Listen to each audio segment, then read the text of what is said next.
अपना मैं जिक्र अहमद अफ्तार करने वाला हूँ।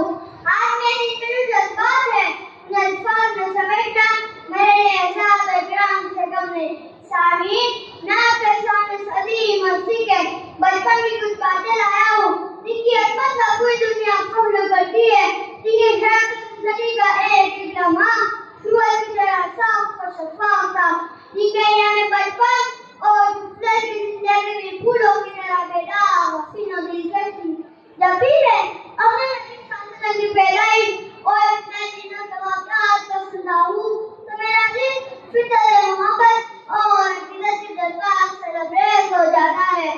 अजीब फैज़ है नबी की मोहब्बत का, अजीब फैज़ है नबी की मोहब्बत का, दुरूद उस पर पड़ता हुए महसूस करती है। सामीन, खुदा की इजाज़त मक्का के एक साल से घर में हुई, मगर वो दुनिया ने देखा तो बस ममनून बन गया। बचपन से आप फायदे जैसाई से महरूम है, बचपन यतीमी में गुजारा, ये ऐसा सदमा था जो किसी भी बच्चे को कमजोर करने के लिए काफी था, मगर अपने कायनात ने अपने हबीब को अपनी रहमत का हिस्सा रखा। यही वजह थी कि आपने कभी हिम्मत नहीं, आप यतीम बनकर दुनिया में तशरीफ लाए, लेकिन सारे यतीमों के इमाम बन गए। आपने जिंदा और दुनिया के सारी शफल जिंदगी गुजारी और तरबियत हासिल की।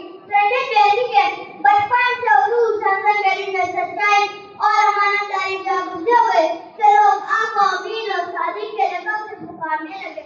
इब्तिदाई स्थिति से हुजूर सल्लल्लाहु अलैहि वसल्लम की तवज्जो न होने के बजाय मकसद कायनात में मरकूज हुई।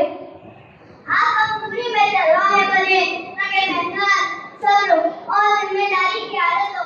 बचपन से आपने बरकत जज्बाती थी, बकरों के रहबर बने, दूध की नहरें हो गई, आप उसने ले जाते वो हरा भरा हो जाता, धूप लगाते आपका सहायक बनते, आप जहाँ मदद करते वहाँ जब बच्चा हुई की तरह नष्ट हो जाते, जहाँ लोग आपके कदमों का भरोसा लेते, खेल में भी इससे अपराध करता, तकलीफ दिन आपकी तसल्ली और हौसला अफजाई शानदार होते।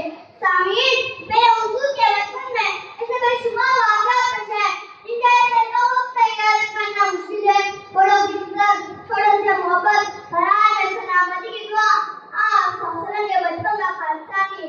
अज़ीज़ों, अल्लाह ताला हम सबको हुजूर सल्लल्लाहु के गुनाह के सारे के मुताबिक हमें हिदायत और समझने की तौफीक अता फरमाए।